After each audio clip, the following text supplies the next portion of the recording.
ನಮಗ ಏನು H K ಪಾಟೀಲ್ರ ಸಾಹೇಬ್ರಿಗೆ ನಮ್ಗೆ ಮುಖ್ಯಮಂತ್ರಿ ಸ್ಥಾನನ ಕೊಡ್ಬೇಕು. ಈಗ ಉತ್ತರ ಕರ್ನಾಟಕದಾಗ ಮುಖ್ಯಮಂತ್ರಿ ಸ್ಥಾನ ಯಾರಿಗೆ ಭಾಳ ದಿನ ಆಯ್ತು ಯಾರಿಗೆ ಸಿಕ್ಕಿಲ್ಲ. ಈ ಕಾಂಗ್ರೆಸ್ ಹಿರಿಯ ನಾಯಕರವರು ಮತ್ತು ಅವ್ರ ಅಪ್ಪರನ್ನು ಕೆ ಎಸ್ ಪಾಟೀಲ್ರನ್ನು ಹಿಂದಿಲಿಂದನೂ ಹಿರಿಯ ನಾಯಕರು. ಆದ್ರೆ ಅವ್ರು ಏನಾಗುತ್ತಂದ್ರೆ ಈಗ ಅವರು ರೈತರ ಬಗ್ಗೆ ಒಂದು ಹುಸಿನ ಸಾಲ ಕೊಡ್ಸೋದಾಗ್ಲಿ, ಒಂದು ರೈತರ ಹೊಲಕ್ಕೆ ಭೇಟಿ ನೀಡೋದಾಗ್ಲಿ ಅವರು ಮಾಡಿದ್ರು. ಈಗ ಅವ್ರು ಹೋದ್ಮೇಲೆ ಇವರು ಸತ್ಯ ಈಗ ನಾವು ಅದೇ ರೀತಿನ ಅವ್ರಪ್ಪರು ಹೆಂಗೆ ನಡೆಸ್ಕೊಂಬಂದ್ರು ಅದೇ ರೀತಿನ ಇವರು ಹಿರಿಯ ನಾಯಕರಾಗಿ ಇವತ್ತು ಕಷ್ಟ ಸುಖನ ರೈತರ ಬಗ್ಗೆ ಇವ್ರಿಗೆ ಒಂದು ಕೆಲಸ ಮಾಡ್ತಾರೆ. ರೈತರ ಬಗ್ಗೆ ಕೆಲಸ ಮಾಡ್ತಾರೆ. ನಮ್ಮ ರೈತರಿಗೆ ಅಭಿಲಾಷೆ ಐತಿ. ಯಾಕಂದ್ರೆ ನಾವು ರೈತರು, ಯಾಕಂದ್ರೆ ನಾವು ರೈತ ಸಂಘದಾದ್ರೂ ನಮ್ಗೆ ಆ ಪಕ್ಷದ ಸಂಬಂಧ ಇಲ್ಲ, ಈ ಪಕ್ಷದ ಸಂಬಂಧ ಇಲ್ಲ. ಯಾರು ಒಳ್ಳೆ ಕೆಲಸ ರೈತರ ಬಗ್ಗೆ ಹಿತಚಿಂತನೆ ಬಗ್ಸ್ತಾರೆ ಅವ್ರಿಗೆ ಅಷ್ಟೇ ನಾವು ಅಭಿನಂದನೆ ಹೇಳ್ತೀವಿ, ಅಭಿನಂದನೆ ಸಲ್ತೀವಿ, ಅವ್ರಿಗೆ ಮುಖ್ಯಮಂತ್ರಿ ಸ್ಥಾನ ಕೊಡ ಅಂತ ಹೇಳ್ತೀವಿ. ಇವತ್ತು ನಮ್ಗೇನಾಗತ್ತಂದ್ರೆ ಹಿಂದೊಂದು ಮಳೆ ಇದ್ದಿಲ್ಲ, ಒಂದು ಮನವಿ ಪತ್ರ ಸಲ್ಲಿಸಿದ್ವಿ.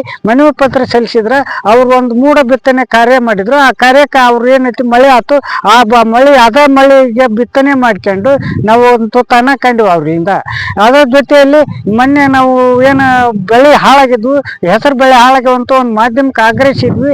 ಆ ಮಾಧ್ಯಮಕ್ಕೆ ಗಮನಿಸಿ ಆ ಒಂದು ರೈತರ ಹೊಲಕ್ಕೆ ಭೇಟಿ ನೀಡಿದಾರೆ. ರಾಜ್ಯದಾಗ ಒಂದೇ ನಂಬರ್ ರೈತರ ಹೊಲಕ್ಕೆ ಭೇಟಿ ನೀಡಿದಾರೆ ಅಂದ್ರೆ ಎಚ್ ಕೆ ಪಾಟೀಲ್ರ ಸಾಹೇಬರು. ಅವೊಂದು ಮತ್ತು ಹೊಳ್ಳಿ ಇನ್ನೇನು ಅದನ್ನು ತಹಸೀಲ್ ಏನು ಡಿ ಸಿ ಆಫೀಸ್ನಾಗ ಮನವಿ ಬಗ್ಗೆ ಅದೇನೈತಿ ಚರ್ಚೆ ಮಾಡಿ ಪರಿಹಾರ ಕೊಡ್ರಿ ಹಾಳಾಗ್ಯಾವ ಅಂತೇಳಿ ಪರಿಹಾರ ಕೊಡಿಸೋ ವ್ಯವಸ್ಥೆ ಮಾಡಿಸಿದ್ರು. ಮುಖ್ಯಮಂತ್ರಿ ತಾಲಿ ಹೋಗಿ ಚರ್ಚೆ ಮಾಡಿ ಅಲ್ಲಿ ಮನವಿ ಒಂದು ಏನು ಬೆಳೆ ಪರಿಹಾರ ಹಾಕ್ಸಿದ್ರು. ಕಬ್ಬು ಬೆಳೆಗಾರರದ ಇವತ್ತು ಬೆಲೆ ಇಲ್ಲ ಅಂತೇಳಿ ಕಬ್ಬು ಬೆಳಗಾವಿ ಜಿಲ್ಲೆದಾಗ ದೊಡ್ಡ ಮಟ್ಟದಾಗ ಹೋರಾಟ ಮಾಡಿದ್ರು. ಇವತ್ತು ರಾಜ್ಯದಾಗ ನೀವೆಲ್ಲ ರೈತರು ನೋಡಿರಿ, ಒಂದು ರಾಜಕಾರಣಿಗಳನ್ನು ನೋಡಿರಿ, ಅವ್ರು ಭೇಟಿ ನೀಡಿ ಅವ್ರು ಏನೋ ಒಂದು ಕಷ್ಟ ಸುಖಗಳನ್ನು ಆಲಿಸಿ ಮುಖ್ಯಮಂತ್ರಿ ಜೊತೆ ಮಾಡಿ ಅವ್ರನ್ನ ಕೂಡ ಮಾತಾಡಿದ್ರು. ಅವ್ರು ಯಾಕಂದ್ರೆ ಇವತ್ತು ಕಬ್ಬು ಬೆಳೆಗಾರ ಇದಕ್ಕೆ ಇವತ್ತು ಸಕ್ಕರೆ ಸಚಿವ ಭೇಟಿ ನೀಡಬೇಕಾಗಿತ್ತು ಅಂಥದ್ದು ಇವ್ರು ಫಾಸ್ಟಿಗೆ ಭೇಟಿ ನೀಡಿದ್ರು. ನೆಕ್ಸ್ಟ್ ಅವರು ಶಿವಾನಂದ ಪಾಟೀಲ್ ಅವರು ಭೇಟಿ ನೀಡಿದರು. ಈ ಕಡೆ ರಾಜ್ಯದಾಗ ಚರ್ಚೆ ಆಗಿ ಒಂದು ಕಬ್ಬೊಂದು ಬೆಲೆ ಸಿಕ್ತು. ಆಮೇಲೆ ಇವತ್ತು ಮೆಕ್ಕೆಜೋಳಕ್ಕೆ ಬೆಲೆ ಇಲ್ಲ ಅಂತಂದ್ರೆ ಮನವಿ ಸಲ್ಲಿಸಿದ್ವಿ. ಅದ್ರ ಆ ಪ್ರಕಾರ ನಮ್ಮದು ಒಂದು ಮಾಧ್ಯಮಕ್ಕೆ ಸಲ್ಲಿಸಿದ್ವಿ. ಆದ್ರೂ ಹೋರಾಟ ನಡೀತು ಗದಗ ಜಿಲ್ಲೆದಾಗ.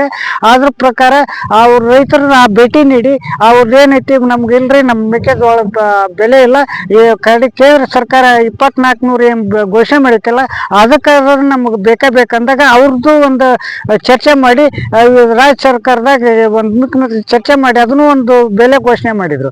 ಅದನ್ನು ಕೂಡ ನಮ್ಗೆ ಇವತ್ತು ನಮ್ಗೇನೈತಿ ಅವ್ರ ಮೇಲೆ ಭರವಸೆ ಐತಿ. ಈಗ ಸದ್ಯಕ್ಕೆ ಇನ್ನೂ 2 ದಿನದಾಗ ಖರೀದಿ ಕೇಂದ್ರ ಆದೇಶ ಮಾಡಿ ಖರೀದಿ ಕೇಂದ್ರ ಸ್ಟಾರ್ಟ್ ಮಾಡ್ಬೇಕಂತ ನಾವು ಈ ಮಾಧ್ಯಮ ಮೂಲಕ ಹೇಳ್ತೀವಿ. ಅವ್ರ ಮುಖ್ಯಮಂತ್ರಿ ಸ್ಥಾನ ಕೊಡ್ಬೇಕು. ಇವ್ರಿಗೆ ಉತ್ತರ ಸ್ಥಾನಕ್ಕೆ ಇನ್ನೂ ನಮ್ಗೆ ಹೆಚ್ಚಿನ ಕೆಲಸ ರೈತರ ಬಗ್ಗೆ ಮಾಡ್ತಾರನ್ನೋ ಅಭಿಲಾಷೆ ಐತಿ, ನಮ್ಗೆ ಭರವಸೆನೂ ಐತಿ. ಎಲ್ಲ ರೈತರಿಗೂ ಭರವಸೆ ಐತಿ. ಶೀಘ್ರದಲ್ಲಿ ಅವ್ರಿಗೆ ಮುಖ್ಯಮಂತ್ರಿ ಸ್ಥಾನ ಕೊಡ್ಬೇಕು. ನೀವು ಯಾರೋ ಉಳ್ಕೆದಾರ ಅವ್ರು ಇವ್ರು ಅನ್ನಲ್ಲಾರ್ದೆ ನೀವು ಇಬ್ರು ಇವತ್ತು ಮುಖ್ಯಮಂತ್ರಿ ಏನು ಸಿದ್ದರಾಮಯ್ಯನೂ ಬೇಡ, ಡಿ ಕೆ ಶಿವಕುಮಾರ್ನೂ ಬೇಡ, ಇಬ್ಬರ ನಡುವೆ ನೀವು ಕಚಾಟ ಆಡೋದಕ್ಕಿಂತ ನಮ್ಮ ಉತ್ತರ ಕರ್ನಾಟಕದಾಗ ನಮ್ಗೆ ಎಚ್ ಕೆ ಪಾಟೀಲ್ರಿಗೆ ಮುಖ್ಯಮಂತ್ರಿ ಸ್ಥಾನ ನೀಡಲಿಲ್ಲ ಅಂದ್ರೆ ನಾವು ಕೊಪ್ಪಳ ಜಿಲ್ಲೆಯಾದ್ಯಂತ ಹೋರಾಟ ಮಾಡ್ತೀವಿ. ಆಮೇಲೆ ಇನ್ನೂ ಗದಗ ಜಿಲ್ಲಾ ಭೇಟಿ ನೀಡಿ ಗದಗ ಜಿಲ್ಲಾದ ರೈತರು ತಗೊಂಡು ಅಲ್ಲಿ ರೈತರಿಂದನೂ ನಾವು ಕರೆ ಕೊಟ್ಟು ಅಲ್ಲಿನೂ ದೊಡ್ಡ ಹೋರಾಟ ಮಾಡ್ಬೇಕಾಗುತ್ತೆ. ಹೋರಾಟ ಮಾಡೋದಕ್ಕಿಂತ ಪೂರ್ವದಲ್ಲಿ ಅವ್ರಿಗೆ ಎಚ್ ಕೆ ಪಾಟೀಲ್ರಿಗೆ ನಮಗೊಂದು ಮುಖ್ಯಮಂತ್ರಿ ಸ್ಥಾನನ ಶೀಘ್ರದಲ್ಲಿ ಕೊಡ್ಬೇಕಂತಂದು ನಾನು ಏನೈತಿ ರೈತ ಸಂಘದ ರಾಜ್ಯ ಉಪಾಧ್ಯಕ್ಷ ಅಂದಪ್ಪ ಕೋಳೂರು ಈ ಮಾಧ್ಯಮ ಮೂಲಕ ನಾನು ಮನವಿ ಮಾಡ್ಕೊಂಡಿ. ನಾನು